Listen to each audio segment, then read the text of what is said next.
Hello friends, cuisine flavour या माझ्या चॅनलवरती तुमचे खूप खूप स्वागत आहे. आता लवकरच गणपती बाप्पा येणार आहे. त्यांच्यासाठी लागणाऱ्या मोदकांची खूप साधी व सोपी रेसिपी आज मी तुम्हाला शेअर करणार आहे. या रेसिपीसाठी ना गॅस लागतो ना वेळ. केवळ 10 ते 15 मिनिटांमध्ये तयार होणारे हे मोदक खूप सोप्या पद्धतीने व खूप सुंदर असे दिसतात. त्यासाठी मी घेतले आहे 10 रुपयाचे ओरिओ बिस्किटचे 4 पॅकेट. एका पॅकेटमध्ये 5 बिस्किटं येतात. असे 20 बिस्किटं मी घेतले आहे. या 20 बिस्किटांमध्ये साधारणतः मिडियम साईजचे 10 मोदक तयार होतात. हे मोदक दिसायला अगदी चॉकलेटसारखे दिसतात व खायलाही चॉकलेटसारखेच लागत असल्यामुळे लहान मुलांना तर हे मोदक खूप खूप आवडतात.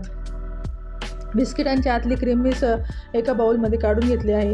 ही सर्व क्रीम एका बाउलमध्ये काढल्यानंतर त्यामध्ये मी थोडेसे डेसिकेटेड कोकोनट टाकून ही क्रीम व्यवस्थित मिक्स करून घेणार आहे. डेसिकेटेड कोकोनट टाकल्यामुळे मोदकांना खूप छान चव येते. त्यानंतर बिस्किटांचे तुकडे करून ते मिक्सरमध्ये बारीक करून घेणार आहे.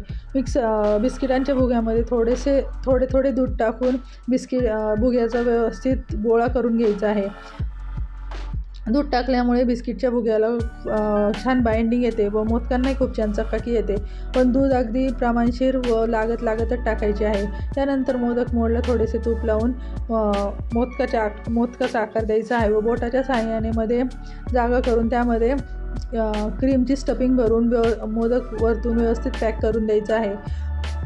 हे मोदक दिसायला खूप सुंदर दिसतात व खायलाही खूप छान लागतात.